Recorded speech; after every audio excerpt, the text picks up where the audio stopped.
জন্য প্রথম পুরস্কার ইফতারের সময়ে সারাদিন রোজা রাখছে, সারাদিন কষ্ট উপভোগ করছে, কষ্ট পেয়েছে। প্রথম পুরস্কারটা আমি আল্লাহ পাক রব্বুল আলামিন নগদ দিয়ে দিলাম, নগদানগদি দিয়ে দিলাম। বান্দা সারাদিন রোজা রাখছে, এই জন্য প্রথম পুরস্কারটা দুনিয়াতে দিয়ে দিলাম।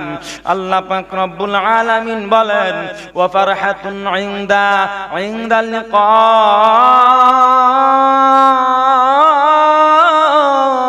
রব্বি। দ্বিতীয় পুরস্কার আমি আল্লাহর সঙ্গে মুলাকাতের সময়।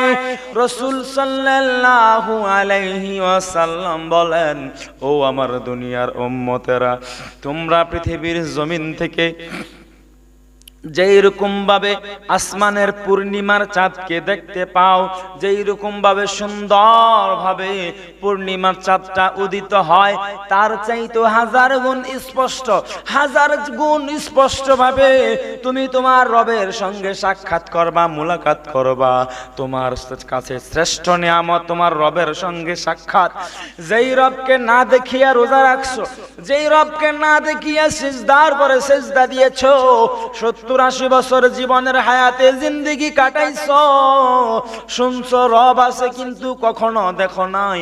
আল্লাহর ভয়ে গুনাহ ছেড়ে দিয়েছো, আল্লাহর ভয়ে নামাজ পড়েছো, আল্লাহর ভয়ে বারবার তাওবা করেছো, আল্লাহর ভয়ে পড়ে বারবার সিজদায় লুটে পড়েছো, আল্লাহর ভয়ে পড়ে গভীর রজনীতে সবাই ঘুমায়, তুমি ঘুম থেকে উঠে তাহাজ্জুদের বিছানায় পড়ে গেছো। আল্লাহ পাক রব্বুল আলামিন বলেন, এই জন্য যারা রোজাদার হবে, যারা মাহে রমজান মাস পাওয়ার পরে মাহে রমজান মাসের রোজাটা রাখলো, দ্বিতীয় পুরস্কার আমি ওই গোলামকে দিয়ে দিলাম। জান্নাতের মাঝে, বেহেশতের মাঝে আমি আল্লাহর সঙ্গে সাক্ষাৎ, আমার সঙ্গে মুলাকাত। এই মুলাকাতটা হবে তার কাছে শ্রেষ্ঠ নিয়ামত। মুলাকাতটা পাওয়ার পর আমি আল্লাহর দিকে সে অনেক মায়ার নজরে, মুহাব্বতের নজরে হাজার হাজার বছর আমি আল্লাহর দিকে তাকায়া থাকবে, কিন্তু বান্দার শখ মিটবে না। জোরে গান সুবহানাল্লাহ। রহমানের দয়া কত! সারা জীবন আমরা শুনলাম, কিন্তু আমাদের চতুর্পাশে যা দেখি সব কিছু রহমানের দয়া। আমাদের জীবনভর রহমানের দয়া, আল্লাহর দয়া, আমাদের জীবনভর আল্লাহর দয়া। রাসূল সাল্লাল্লাহু আলাইহি সাল্লাম বলেন, আল্লাহ পাক রব্বুল আলামিন ঘোষণা দিয়েছেন, যারা রমজান মাসে রোজা রাখবে, সকাল থেকে ফজর থেকে সন্ধ্যা পর্যন্ত, ইফতারির সময় পর্যন্ত যারা মাহে রমজান মাসে রোজা রাখবে, নিশ্চয়ই রমজানের রোজাদারের মুখের ঘ্রাণ, যেটা আমরা দুর্গন্ধ দেখি সারাদিন, মাহে রমজানের রোজা সাধনা করার জন্য, সিয়াম সাধনা করার জন্য রোজা রাখতে গিয়ে ঠোঁট শুকায়া যায়, জিহ্বা শুকায়া যায়, গলা শুকায়া যায়, ভিতর থেকে আমরা দেখি দুর্গন্ধ। কিন্তু আল্লাহ পাক রব্বুল আলামিন বলেন, হে গোলাম, সারাদিন রোজা রাখছস, সারাদিন রোজা রাখার কারণে এক ফোঁটা পানিও মুখে দিলা না, এক ফোঁটা পানিও গলায় দিলা না, আমি আল্লাহকে ভয় করেছো। এতই যেহেতু ভয় করেছো, তোমার গলা থেকে যেই দুর্গন্ধ আসতেছে, এটা দুর্গন্ধ নয় রে গোলাম, এটা আমি রবের দরবারে মেশকো আম্বরের চাইতেও, জান্নাতি সুগন্ধের চাইতেও, কস্তুরী সুগন্ধ হইতেও আর অনেক মায়ার সুঘ্রাণ হিসাবে কবুল করি। পড়েন সুবহানাল্লাহ। জান্নাতি সুঘ্রাণের চাইতে অনেক আদরণীয় হয়। আমার গোলাম সারাদিন রোজা রাখছে, আমার গোলাম সারাদিন রোজা রাখার কারণে মুখের দুর্গন্ধটা আমার কাছে অনেক সুঘ্রাণ, জান্নাতি মেশক আম্বরের চাইতেও অনেক বেশি সুঘ্রাণ হয়ে যায়। فإذا كان يوم صوم أحدكم فلا يرفث ولا يسخب فإن سبه فليقل إني امرؤ صائم রাসূল সাল্লাল্লাহু আলাইহি সাল্লাম বলেন ওয়াসিয়ামু জুন্নাহ, রোজা হলো ঢাল স্বরূপ।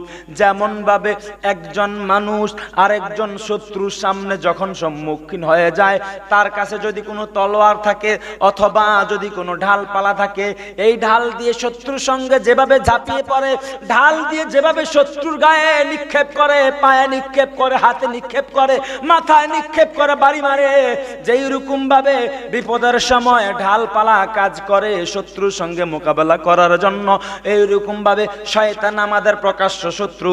শয়তান যেভাবে আমাদেরকে আক্রমণ করে, মানুষ যখন মাহে রমজানের রোজা রাখে, এই রোজাটা হলো তার শয়তানের সঙ্গে মোকাবেলা করার জন্য ঢাল স্বরূপ। পড়েন সুবহানাল্লাহ। রাসূল সাল্লাল্লাহু আলাইহি ওয়াসাল্লাম বলেন, তোমাদের কেউ যেন রোজার দিনে জঘন্যতম কোনো কাজ কর্ম না করে, রোজার দিনে যেন ঝগড়া ফাসাদ না করে, বিবাদ বিচ্ছেদন না করে, রোজার দিনে যেন কেউ মারামারি না করে। রাসূল সাল্লাল্লাহু আলাইহি ওয়াসাল্লাম বলেন, রোজার দিনে যেন কেউ কাউকে গালিগালাজ না করে, গালিগালাজ না দেয়।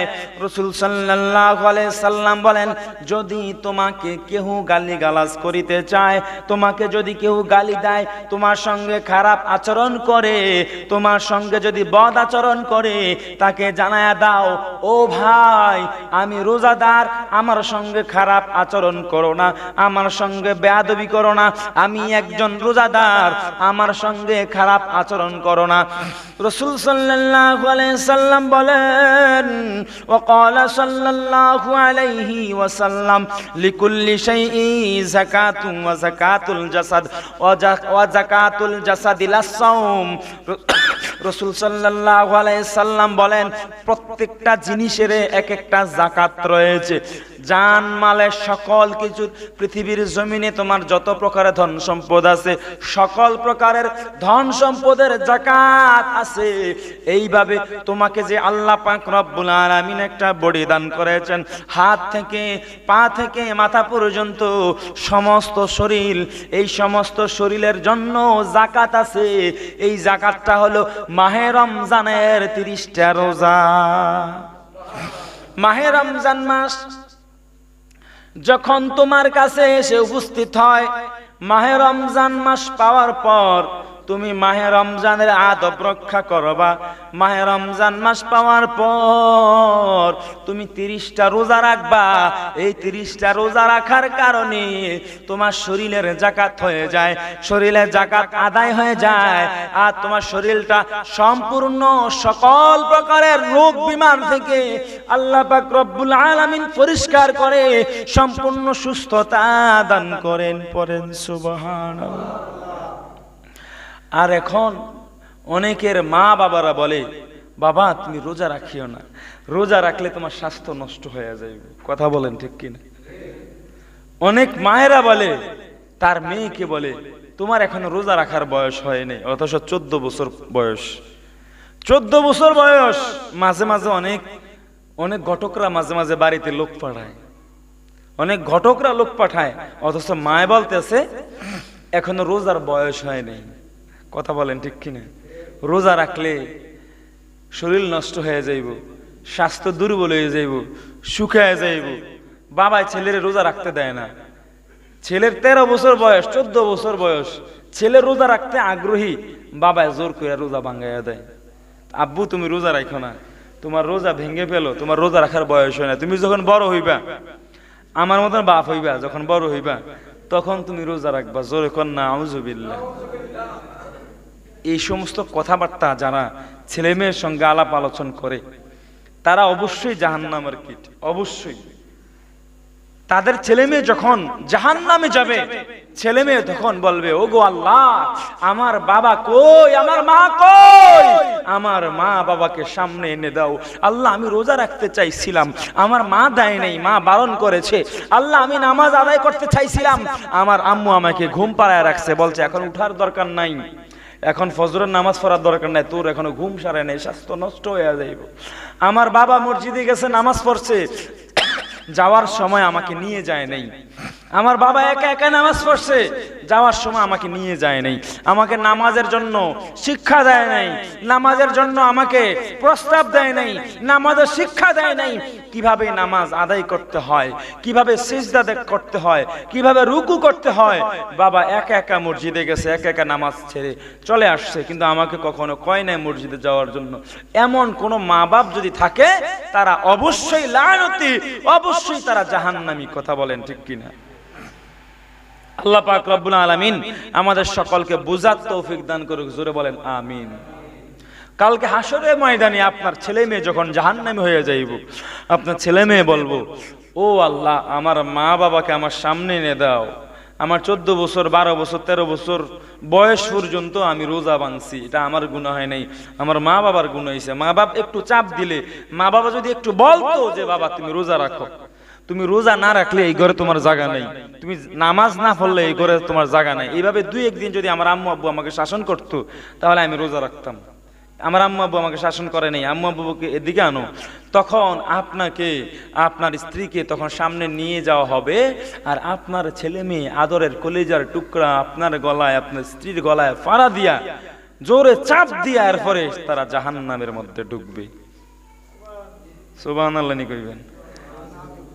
নাউজুবিল্লাহ। জিন্দেগি কত ভয়াবহ হয়ে যাবে, এখনো সময় আছে। এই জন্য রাসূল সাল্লাল্লাহু আলাইহি সাল্লাম বলেন, ও আমার উম্মতেরা, তোমাদের বাচ্চাদের যখন, সন্তানদের যখন 7 বছরে উপনীত হয়, কত বছর? 7 বছর উপনীত হয়, তখন তোমাদের ছেলে মেয়েদেরকে নামাজের আদেশ দাও, তারা যেন নামাজি হয়ে যায়, তারা যেন 5 ওয়াক্ত সালাত কায়েম করে, 5 ওয়াক্ত নামাজ আদায় করে, রমজানের রোজার বিধান শিখায়া দাও, ভোর রাত্রি বেলায় জাগায়া দাও, সাহারি তাদেরকে খাওয়ার জন্য অনুমতি দাও, তাদেরকে বলো বাবা তোমার তো 7 বছর হয়ে গেছে, তোমার নামাজ পড়তে হবে, তোমার রোজা রাখতে হবে, এভাবে তাদেরকে শিখা দাও। শিখাইতে শিখাইতে শিখাইতে শিখাইতে যখন 10 বছর হবে, কত বছর? 3 বছর আবার সময় দেওয়া হয়েছে, 10 বছর হবে। এই 10 বছর হওয়ার পর যদি তোমার ছেলে মেয়ে নামাজ আদায় না করে, প্রয়োজনে তাকে শাস্তি প্রদান করো, প্রয়োজনে তাকে মারধর করো, মার দাও যে তোমার নামাজ পড়তে হবে, নামাজ না পড়লে প্রতি ওয়াক্ত নামাজের জন্য তুমি 5 বেত খেতে হবে, 5টা ফিডা খাইতে হবে, একবেলা উপবাস থাকতে হবে তুমি যদি নামাজ আদায় না করো। তোমার 10 বছর বয়স হয়ে গেছে, তুমি যদি রমজানের রোজা না রাখো, তাহলে তোমার এই ঘরে আর জায়গা নাই, তুমি এই ঘরে থাকতে পারবে না, তোমার কাকির ঘরে থাকতে হইব, তোমার জেঠি ঘরে থাকতে হইব, তোমার দাদির ঘরে থাকতে হবে। তুমি রোজা রাখো না কেন? মা বাপরা যাতে চাপ দেয়। 10 বছর যখন হয়ে যায়, হাদিস শরীফ প্রমাণ করে যে ও আমার উম্মতেরা, রাসূল সাল্লাল্লাহু আলাইহি সাল্লাম বলেন, তোমাদের ছেলে মেয়েদেরকে পৃথক পৃথক বিছানা করে দাও, একসাথে যেন তারা শয়ন না করে, একসাথে যেন তারা নিদ্রা না যায়। 10 বছরের ছেলে মেয়ে কখনো যাতে একসাথে না ঘুমায়, এক বিছানায় না ঘুমায়, তাদেরকে আলাদা আলাদা বিছানার ব্যবস্থা করে দাও। এটা মা বাবার উপরে কর্তব্য, জোরে কোন সুবহানাল্লাহ। এখন 10 বছর বয়স হয়ে গেছে, 12 বছর 13 বছর 14 বছর 15 বছর 16 বছর পর্যন্ত মা বাবা যদি মেয়ের সাথে ঘুমায়, আর মা যদি 16 বছরের ছেলের সাথে ঘুমায়, এটা অবশ্যই সে অপরাধ করলো, অন্যায় করলো। কথা বলেন ঠিক কিনা? কারণ আপনার ছেলে মেয়ে 7 বছর থেকেই বোঝা শুরু করে, 7 বছর থেকেই সেই বোঝা শুরু করে, কিন্তু আপনি তো তার মা, আপনি তো তার বাবা, বাবা হয়ে আপনি 12 বছর 13 বছর মেয়ের সাথে শুইতে পারেন না। কারণ এটা ইসলাম আদেশ দেয় না। ইসলাম আদেশ দেয় যখন 10 বছর হয়ে যায়, পিতা মাতাও ছেলে মেয়ের সঙ্গে, অর্থাৎ বাবা ছেলের সঙ্গে ঘুমাইবে, মা মেয়ের সঙ্গে ঘুমাইবে, মা মেয়ের সঙ্গে ঘুমাইবে, বাবা ছেলের সঙ্গে ঘুমাইবে, পৃথক পৃথক বিছানা, মা মেয়ে একসাথে, বাবা ছেলে একসাথে। কথা কি বুঝতে পারছেন? মা মেয়ে একসাথে, বাবা ছেলে একসাথে। কিন্তু বাবা মেয়ে একসাথে আর মা ছেলে একসাথে 10 বছর পর আর শয়ন করতে পারবে না, তাদেরকে বিছানা পৃথক করে দাও। তাদের সামনে তোমার সতর ঠিক রাখো, তাদের সামনে তুমি যখন কাপড় চেঞ্জ করবা, প্রতিটা বাবা তার মেয়ের সামনে যেন পর্দা করে, কাপড় যেন চেঞ্জ করার সময় অন্য রুমে গিয়ে কাপড় চেঞ্জ করে। প্রতিটা মা তার ছেলের সামনে যখন কাপড় চেঞ্জ করবে, সে আলাদা রুমে গিয়ে দরজা জানালা বন্ধ করে যেন মা ছেলের সামনে কাপড় চেঞ্জ করে, দরজা বন্ধ করে, ছেলের সামনে যেন না করে। কথা কি বুঝতে পারছেন? ছেলের সামনে মায় যেন কাপড় চেঞ্জ না করে, আলাদা ঘরে গিয়ে আলাদা রুমে গিয়ে পর্দার অন্তরালে গিয়ে যেন কাপড়টা চেঞ্জ করে। দেখা দেওয়া যায়, কিন্তু সতর খোলা যাবে? সতর কি খোলা যাবে? সতর খোলা যাবে না। আজকে আমাদের অসতর্কতার কারণে, আমাদের অসাবধানতার কারণে আমাদের ছেলেমেয়েরা ধ্বংস হয়ে যাচ্ছে। কথা বলেন ঠিক কিনা? ছেলেমেয়েরা সবকিছু বুঝে, তাদের কাছ থেকে আপনারা সতর্ক হতে হবে। আল্লাহ পাক রব্বুল আলামিন আমাদেরকে সঠিক বুঝ দান করুক, জোরে করেন আমিন। রাসূল সাল্লাল্লাহু আলাইহি সাল্লাম বলেন, এই মা বাবা যেন ছেলে মেয়েদেরকে সাহারি খাওয়ার জন্য আহ্বান করে, রমজানের রোজা রাখার জন্য আহ্বান করে, সাথে নিয়ে ইফতার করে, সাথে নিয়ে নামাজ পড়ে। মা মেয়েকে সাথে নিয়ে নামাজ পড়বে, ছেলে বাবা ছেলেকে নিয়ে সাথে নিয়ে মসজিদে গিয়ে জামাতে আদায় করবে। এটাই আদর্শ মা বাবার ইসলামী নৈতিক দায়িত্ব। পড়েন আল্লাহু আকবার।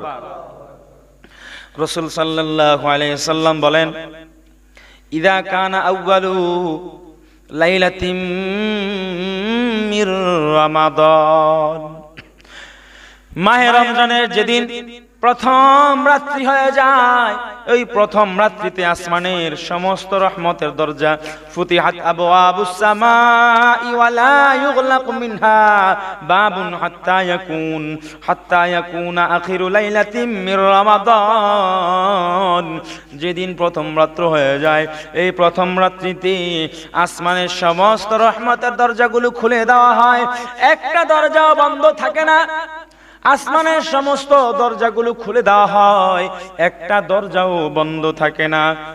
রাসূল সাল্লাল্লাহু আলাইহি সাল্লাম বলেন, সমস্ত রহমতের দরজা দিয়ে পৃথিবীর জমিনে শুধু রহমত আগমন করতে থাকে। রাসূল সাল্লাল্লাহু আলাইহি সাল্লাম বলেন, এই রহমত আগমন করবে, এই রহমত বর্ষিত হবে রমজানের শেষ তারিখ পর্যন্ত। যেদিন মাহে রমজানের শেষ তারিখ, এই শেষ রমজানের শেষ রাত্র, শেষ দিন পর্যন্ত, শাওয়াল মাসে চাঁদ উদিত হওয়া পর্যন্ত মাহে রমজানে সমস্ত রহমতের দরজাগুলো খোলা থাকে। রমজানের রাতে যে মুমিন তারাবির নামাজ পড়িবে, আমরা এখন দিনে রোজা রাখি, রাত্রি বেলায় তারাবির নামাজ আদায় করি।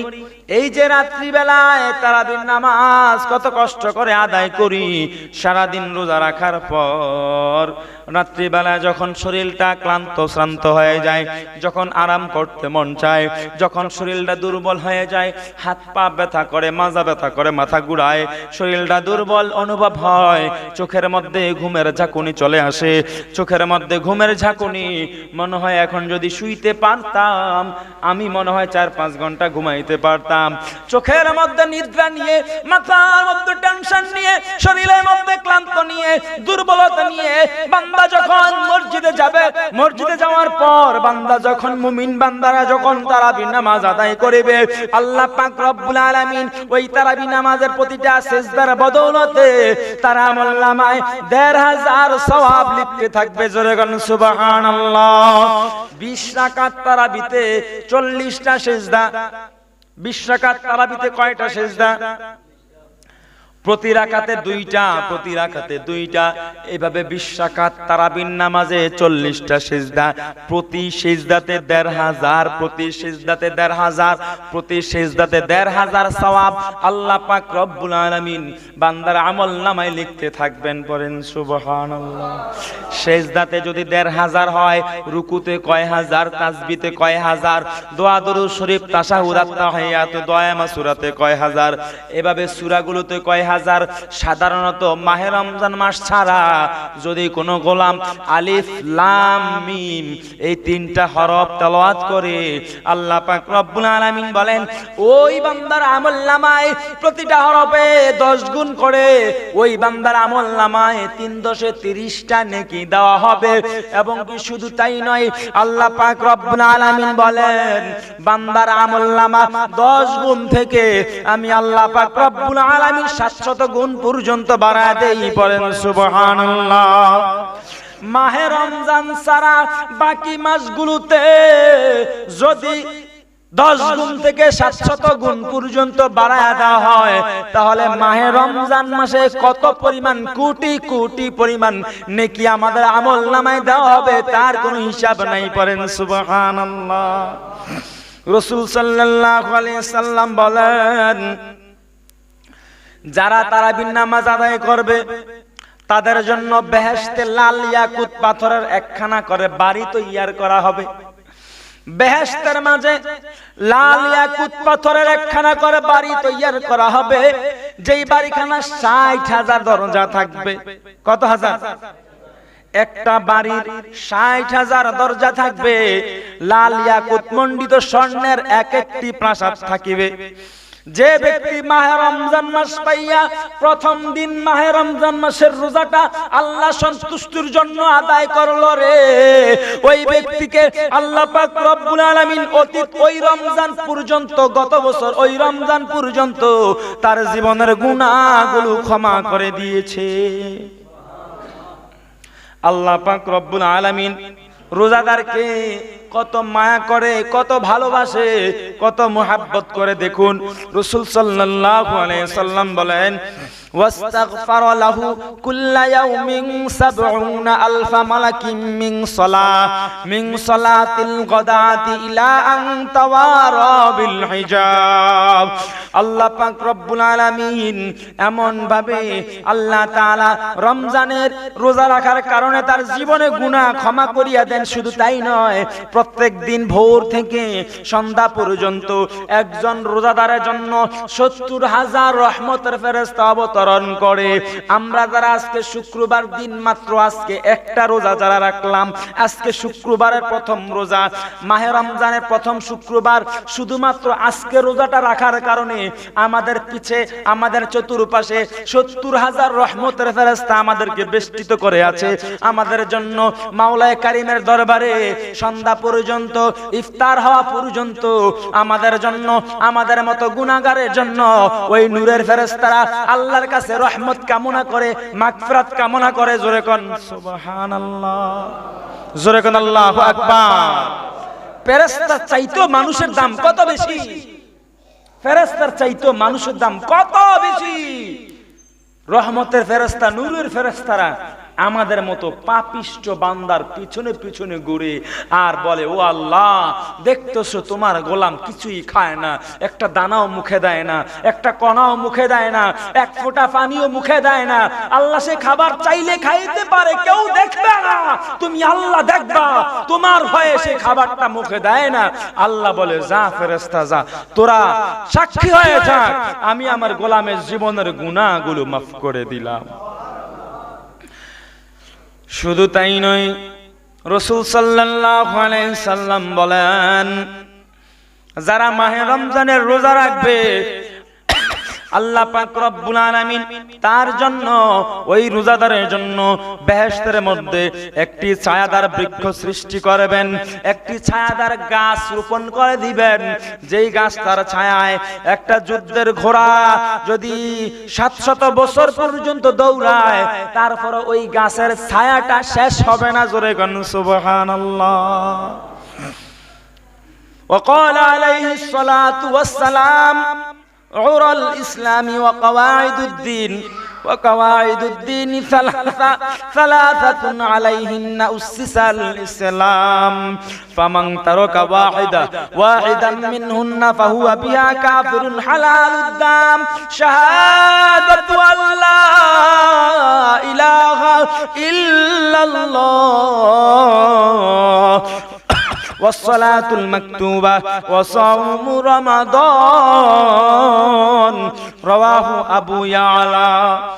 রাসূল সাল্লাল্লাহু আলাইহি ওয়াসাল্লাম বলেন, দ্বীন ইসলামের মূল ভিত্তি হলো তিনটি। ইসলামের মূল ভিত্তি কয়টি? এই তিনটির উপরে ইসলাম প্রতিষ্ঠিত হয়েছে। এই মূল তিনটি ভিত্তি, উহাদের উপর ইসলাম প্রতিষ্ঠিত হয়েছে। যদি কোনো বান্দা, যদি কোনো উম্মত, যদি কোনো গোলাম একটিকেও তাচ্ছিল্য করে, তুচ্ছ করে, তরক করে দেয়, একটিকেও ছেড়ে দেয় ইচ্ছাকৃতভাবে, সে যদি বলে এটা না পড়লে কোনো সমস্যা নাই, 5 ওয়াক্ত নামাজ না পড়লে কোনো সমস্যা নাই, মাহে রমজানের রোজা না রাখলে কোনো সমস্যা নাই, এমন কথা যদি বলে, তাকে হত্যা করা আরেক মুসলমানের উপর জায়েজ হয়ে যায়। কত মারাত্মক কথা। এক নম্বরে, যদি কোনো বান্দা বলে আল্লাহ আবার কিসের, জোরে কর নাউজুবিল্লাহ। আল্লাহ আবার কিসের? যাকে দেখি না তাকে বিশ্বাস করি না। আল্লাহ না মানলে কোনো সমস্যা নাই, আমার খাবার তো চলে, আমার খাবার তো চলে। এইরকম উদ্ভট উদ্ভট কথাবার্তা যদি কোনো নাস্তিক বলে, যদি মুসলমান বলে, সে মুসলমান থাকে না, তাকে কতল করা অন্য মুসলমানের উপর জায়েজ হয়ে যায়। জোরে কোন সুবহান। দ্বিতীয় নম্বরে ফরজ নামাজ। দ্বিতীয় নম্বরে ফরজ নামাজ, ফজর, জোহর, আসর, মাগরিব, এশা সময়ের কারণে আপনি পড়তে পারেন নাই, আপনার সমস্যা ছিল, ওজোর ছিল, পরে আদায় করছেন, এটা এক হিসাব। কিন্তু আপনি নামাজ পড়তেছেন না, আবার বলতেছেন নামাজ না পড়লে কোনো সমস্যা নাই। নামাজ পড়েনও না, আবার ফতুয়া দিতেছেন নামাজ না পড়লে কোনো সমস্যা নাই। জোরে কর নাউজুবিল্লাহ। আপনি যখন এই কথা বলবেন নামাজ না পড়লে কোনো গুনাহ হবে না, সমস্যা হবে না, তাহলে আপনাকে হত্যা করা আরেকজন মুসলমানের উপরে জায়েজ হয়ে যায়। তৃতীয় নম্বরে মাহে রমজানের রোজা, ওয়াসাউমু রমাদান, মাহে রমজানের ফরজ রোজা, 30টা রোজা। 10 বছর বয়স যখন আপনার হয়ে যায়, 10 বছর বয়সে যখন আপনি উপনীত হন, তখন আপনার উপরে নামাজ ফরজ হয়ে যায়। আল্লাহ এক, এটা সাক্ষ্য দেওয়া ফরজ হয়ে যায়। আল্লাহ একজন। আল্লাহ কয়জন? এক। আল্লাহর গোলামি করা, আমি আল্লাহ ছাড়া আমি আর কাউকে মানি না। কথা বলেন ঠিক কিনা? আল্লাহ একজন, আমি এক আল্লাহকে মানি, আল্লাহর সাথে আমি আর অন্য কাউকে শরীক করি না। এটা বিশ্বাস করা, অন্তরে বিশ্বাস করা, জবানে প্রকাশ করা, কাজে কর্মে পরিণত করার নাম মুসলমান। কথা বলেন ঠিক কিনা? যদি কেউ আল্লাহকে অস্বীকৃত করে, যদি কেউ ফরজ নামাজকে অস্বীকৃত করে, না পড়লে সমস্যা নাই। যদি কেউ ফরজ রোজা অস্বীকৃত করে, রমজানের রোজা না রাখলে কোনো সমস্যা নাই, সামান্য একটু গুনাহ হইব, কোনো সমস্যা নাই। এই কথা যদি কেউ বলে, সে আর মুসলমান থাকে না, তাকে হত্যা করা জায়েজ হয়ে যায়। এই জন্য বাবাজিরা আমার, আল্লাহ পাক রব্বুল আলামিন আমাদেরকে সঠিক বুঝ দান করুক। জোরে কোন আমিন। মাহে রমজানের রোজা গুরুত্ব সহকারে রাখতে হবে, গুরুত্ব সহকারে।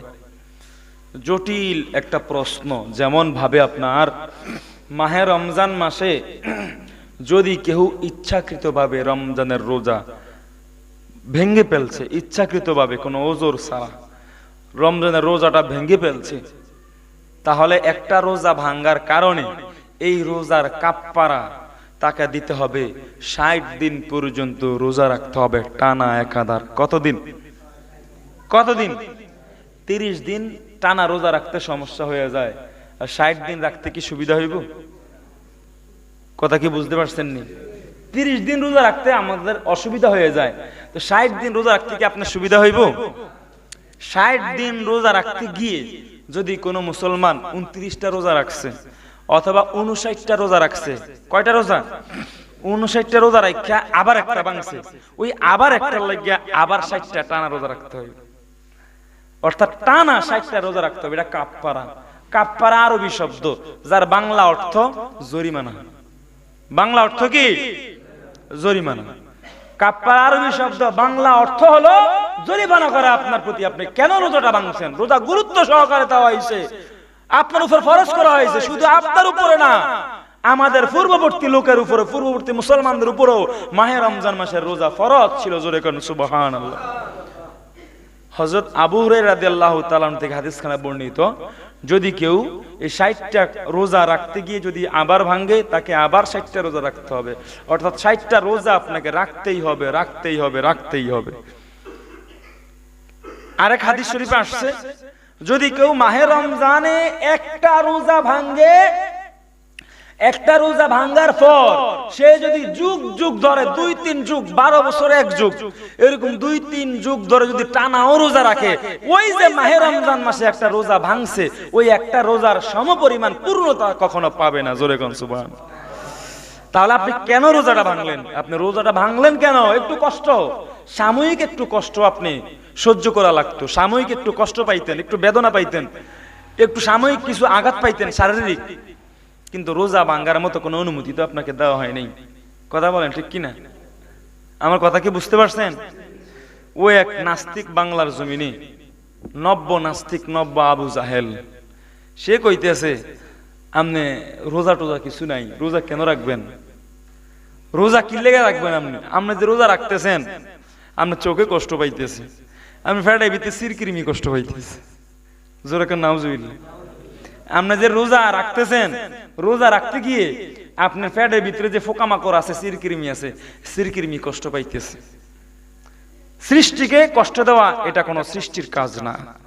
যুক্তি কোন দিছে? শয়তানের যুক্তি বড় মারাত্মক। আমার কথা কি বুঝেন? সে বলতেছে সৃষ্টিকে কষ্ট দিয়ে আপনি কোন স্রষ্টার ইবাদত করেন? সৃষ্টিকে কষ্ট দিতেছেন, আপনি ফেডাই ভিতরে সিরকিরিমি বদদুয়া দিতেছেন আপনারে। হায় রে খানা পাইলাম না, খানা পাইলাম না, হায় রে হায় রে হায় রে খানা পাইলাম না। হাসরের ময়দানে যদি হাসরের ময়দানে আল্লাহর কাছে প্রশ্ন করে, ওগো আল্লাহ, তোমার এই ইমানদার বান্দা সারাদিন রোজা রাখছে, আমগরে উপবাস রাখছে, আমরা কি অন্যায় করছিলাম, আমরা কি দোষ করছিলাম? আমরা তো সিরকিরিমি, আমগো তো একটা জীবন আছে, আমগরে কষ্ট দিছে, খানা পিনা দেয়নি, আল্লাহ তারা জাহান্নামি দিয়ে দাও।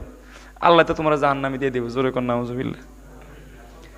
সাথে কি পাইছেন নি? আপনারা পাইছেন নি? এতে বলে মুসলমান, এতে বলে মুসলমান আল্লাহর ওলি দাবি করে। জোরে কন নাউজুবিল্লাহ। আরো জোরে কইতেন না? নিজের আল্লাহর ওলি দাবি করে।